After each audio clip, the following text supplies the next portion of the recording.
এরে আল্লাহর বান্দারা, দুজনে দোয়া করেছেন, আল্লাহ নেককার একটা সন্তান দিও।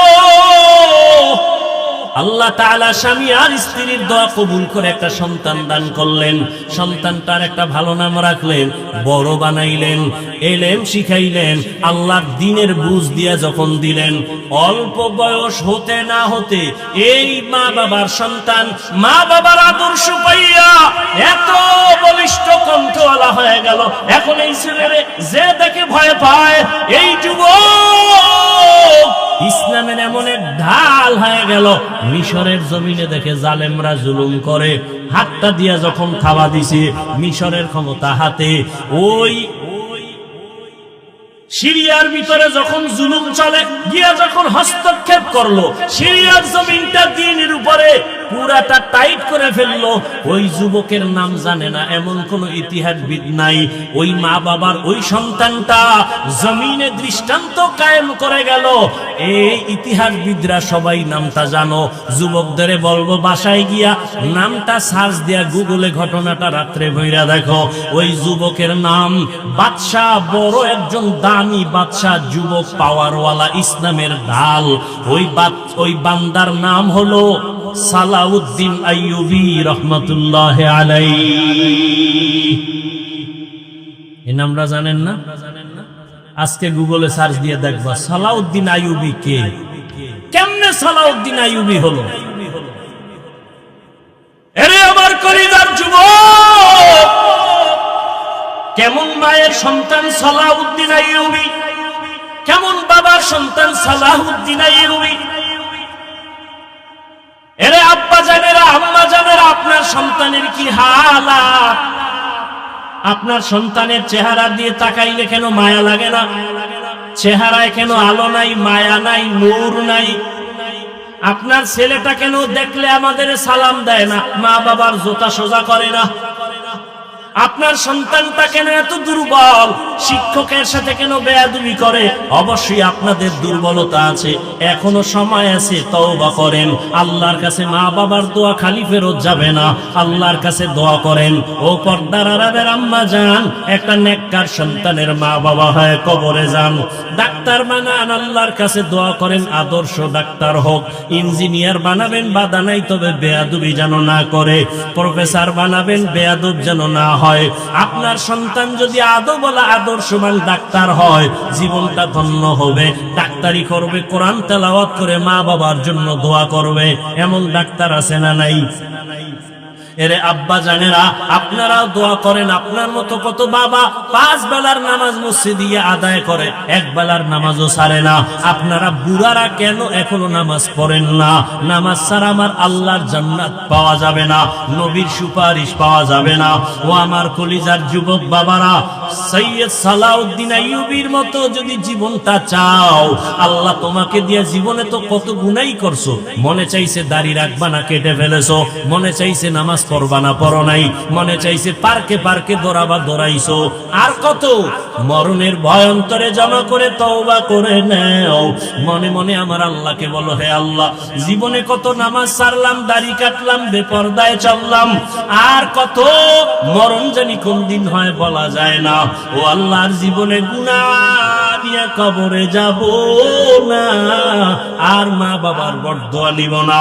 ওলামায়ে কেরামের দোয়া নিয়া, মা বাবার দোয়া নিয়া, শিক্ষকের দোয়া নিয়া, নবীজির তরিকা মানিয়া জীবনটা চালাবো। তওবা করার মতো যদি অন্তর তৈরি হয়, মুনাফিকি যদি অন্তরে না থাকে, খাঁটি তওবার নিয়ত যাদের অন্তরে আছে, দুটো হাত আমার আল্লাহকে দেখাইয়া দাও।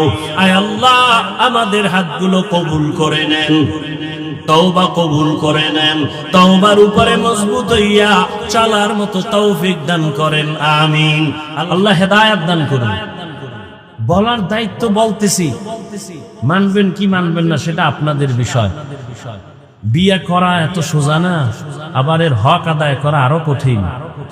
আমি তো বলি, কেউ যদি দ্রুত ইজ্জত হারাইয়া মরতে চাও, এই মুলাদির মানুষ খেয়াল করেন, ইজ্জত হারাইয়া কেমনে মরবে? দ্রুত। ইজ্জতের সাথে না বেইজ্জতির সাথে? যারা ইজ্জত হারাইয়া তাড়াতাড়ি মরতে চাও তাদের পথ দুইটা, হয়তো বর্তমানে পচা রাজনীতি করো, না হয় ডবল বিয়ে করো। দেখবা দ্রুত মরে যাবা ইজ্জত হারাইয়া। রাজনীতি করলো মরণ তাড়াতাড়ি, ইজ্জত শেষ। আর দুই বিয়ে করলে জাহান্নাম শুনছো দেখা মরবা। তো ওমরের মতো বান্দা রসুলকে দেখা মাত্র কালেমা পড়ে এমন পাওয়ারওয়ালা হয়ে গেল যে এখনো ১৫০০ বছর পরে শুধু ওমরের নাম শুনলেও মানুষের মধ্যে একটা গরম ভাব আসে। ওমর কেমন পাওয়ারওয়ালা! কেউ যদি ঘুমের বিছানায় শুইয়া অজু সহকারে বুকের মধ্যে আরবিতে লেখে আইন মিম র, ৩টা অক্ষর, আইন মিম রা, কোথায় লিখবে? আঙ্গুল দিয়া, কি দিয়া? এই লেখা যদি কেউ ঘুমায়, আল্লাহকে সাক্ষী রেখে বলছি ওর কোনোদিন স্বপ্নে দোষ হবে না, স্বপ্নে খারাপ কিছু দেখবে না। এবার বুঝেন যে ওমর নামটার আগুন কত। যাগো নাম ওমর, দেখবেন এগুলো মেজাজটা খুব একটু কেমন কেমন গরম। যাগো নাম আবু বকর, দেখবেন আর একটু নরম। আবু বকর নরম, ওমর গরম।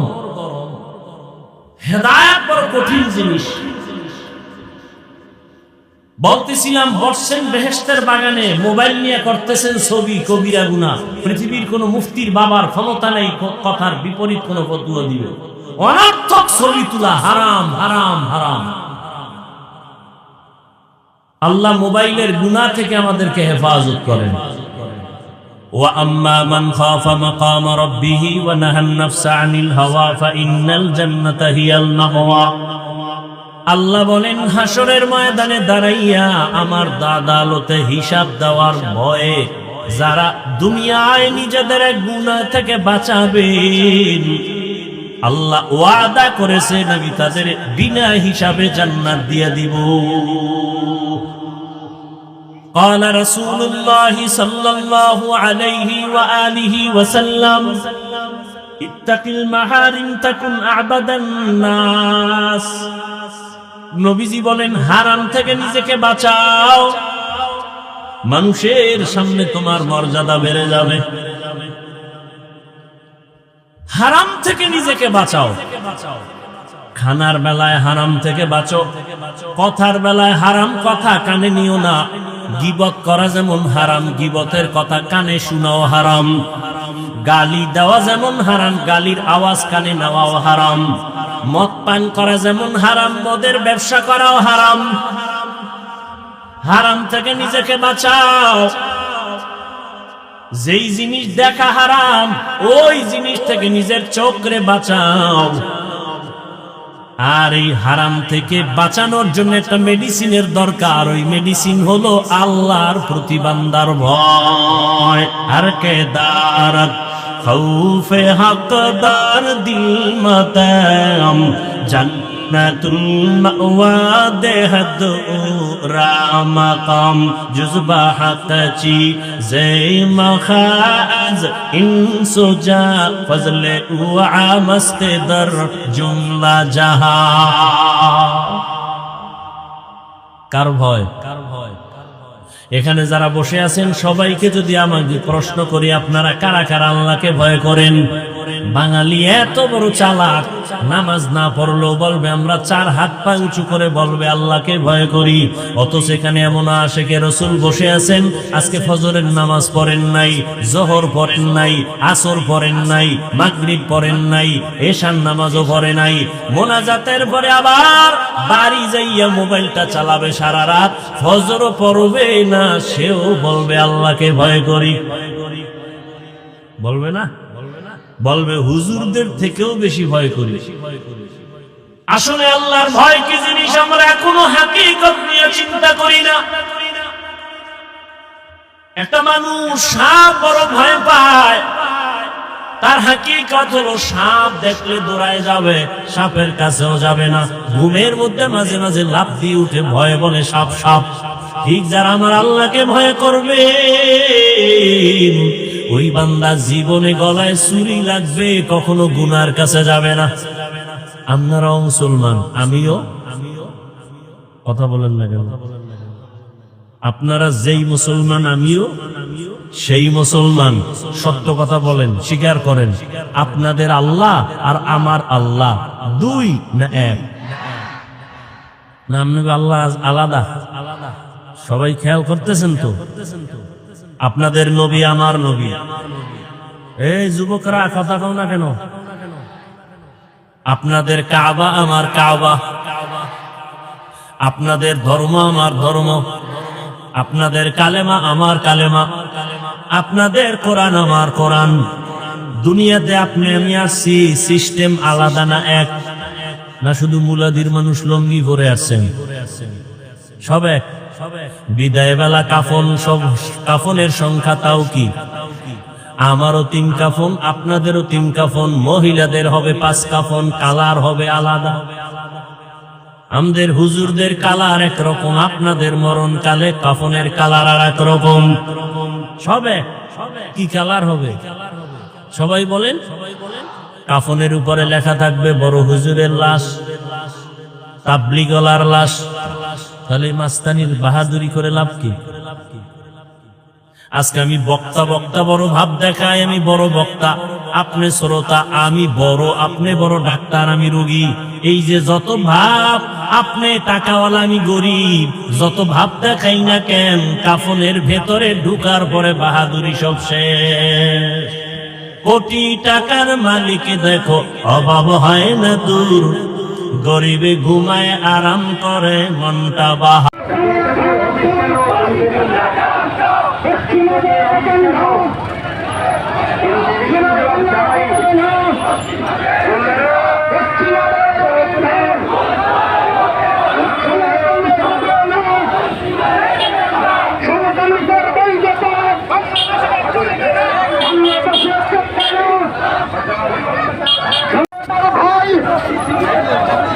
জাতিসংঘের কার্যালয়